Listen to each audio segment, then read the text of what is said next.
Hey, how's it going, everybody? My name is Steve, and I'm a music curator, and I own an artist development platform called PUTYOON, where I discover new music and underrated artists. And I wanted to come on here and describe my process of how I released a song in September, and I just crossed 100,000 streams on Spotify. And I wanted to make this video kind of bringing you into my process of how I managed to do that and how you can do it too.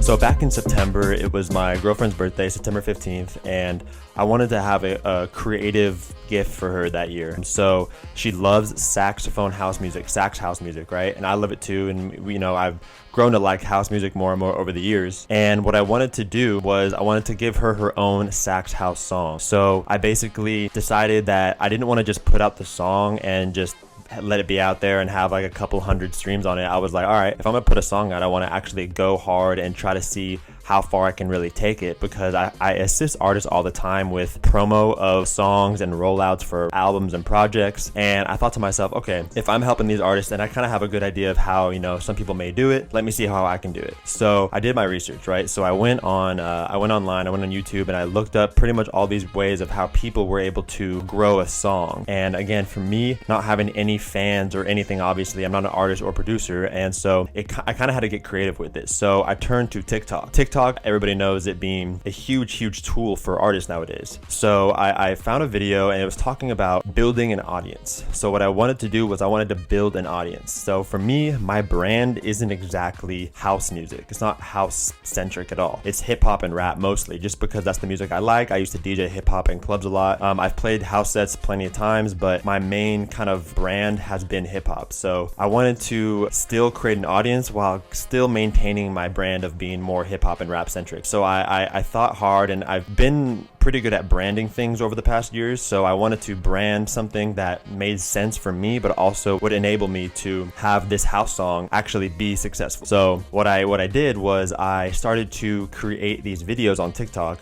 called I'm a Rap Fan, but these house songs slap.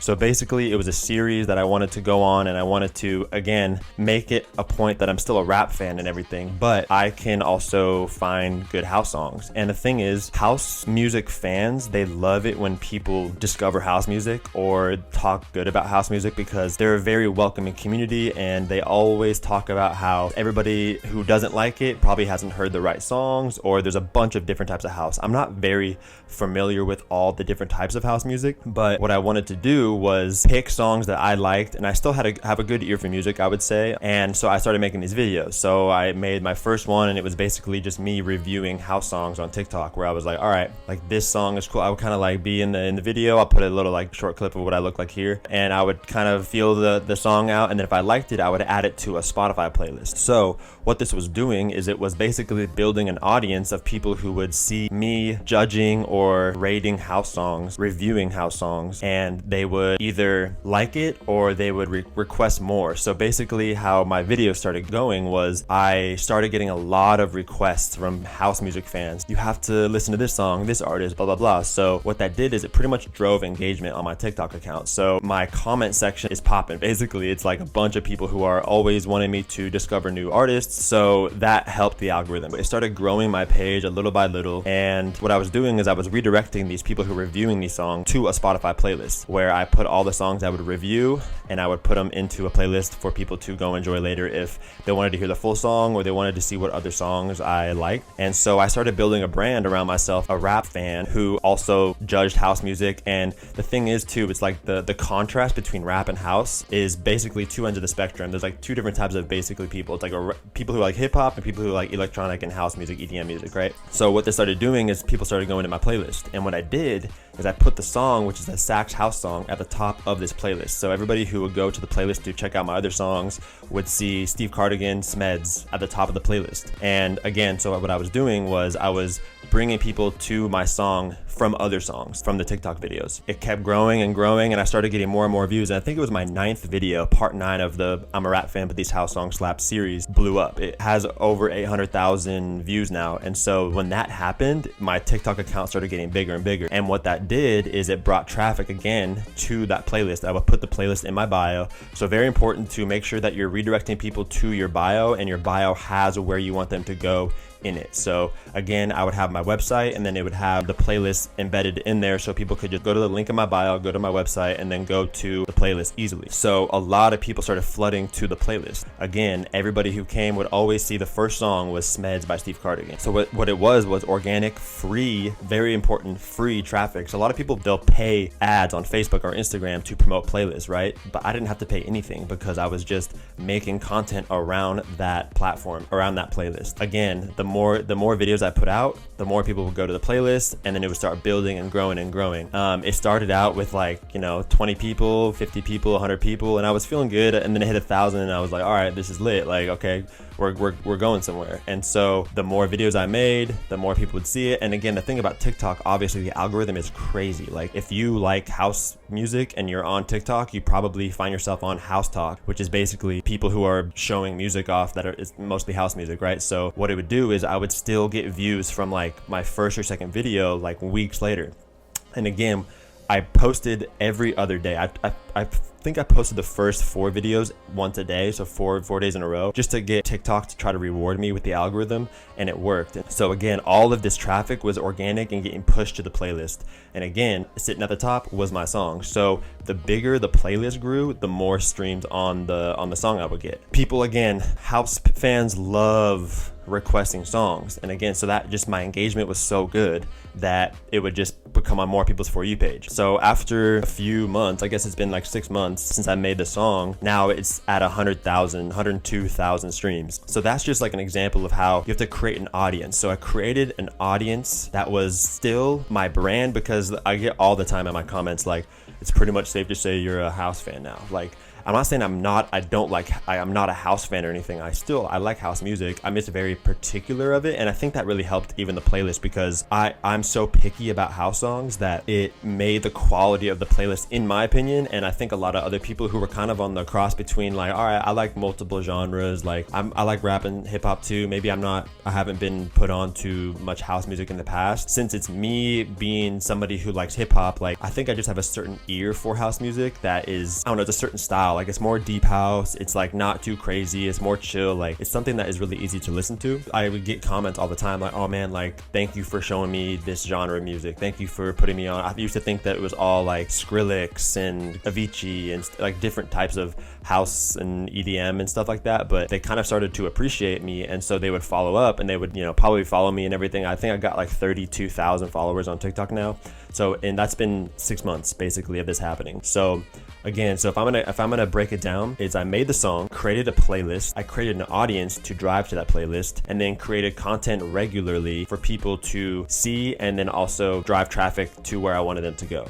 So that's how I did it, right? But how did I actually make the song, right? So how I made the song was I went to one of my friends. His name is Axel. He works at Warner Music, and he is a producer as well. He's produced for years. I think he has a song over 1 million streams on Spotify. He was like helping me with producing, because I'm not a producer. I've produced on like Logic before, like some like small things here and there. I used to produce mashups in high school. That's like kind of like something that people started knowing me for in high school, was making mashups. But again, I wasn't like a house producer. So he helped me out where I went to his house, and we started just building this house track together. So all the chords and the key, 808s, the kicks and everything, and all the sounds, like we got spliced, we got some samples, some vocal samples and shit. And so we basically built this track. And then what I did was I had the bass track, but I knew I wanted to be saxophone house. So I had that in mind the whole time I was making the song. All right, like we have to have something smooth. So I started like going in my voice notes, and I would start like humming or like harmonizing these kind of like this vibe. And so when I was DJing in Santa Barbara, I would DJ for a reggae band for their live shows. and one of the guys in the band was a saxophone player. His name is Joe, and he plays keys. He's just like he's a full-fledged musician. Like, he's crazy. And so I hit him up and I was like, all right, man, this is the plan. Like, my girl's birthday's coming up. We've been dating for 5 years now. I want to do something cool for her birthday, something creative and something that she can have forever, because streaming, again, is forever. So like, literally when she's like 70 years old, she can look back and be like, oh, look at this, like the song that Steve made for me, right? It's cool. I hit him up. He loved the idea. He's like, dude, I would love to. Paid him some money. I was like, all right, like, here we go. So I gave him the beat. I sent him some reference tracks, songs that she liked, saxophone house songs that she liked and I liked as well, that we kind of shared interest in. And I was like, all right, this is like the vibe that we like. This is the beat. Just give me something. Like, this is like the voice note. Like, I made some like simple little harmonies and stuff, maybe some ideas.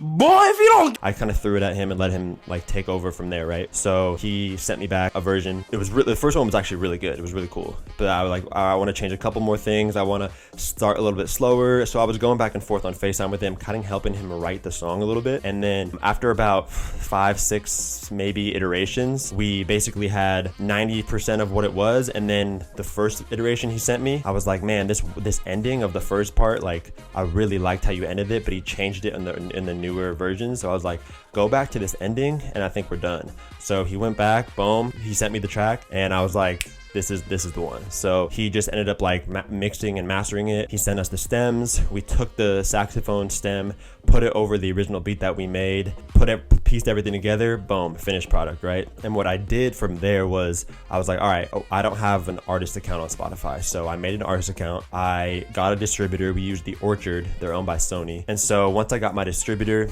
I had the song, I wanted to make the album artwork. I went through my phone and we were looking and I was like, this is seems like it would be like a cool album cover. It was a photo that I took of her in a field after my buddy's wedding, about 8 months prior to that. It was her in this field. She had a little hat on. It was a beautiful day. It was cool, like straw colored. I'll show it here.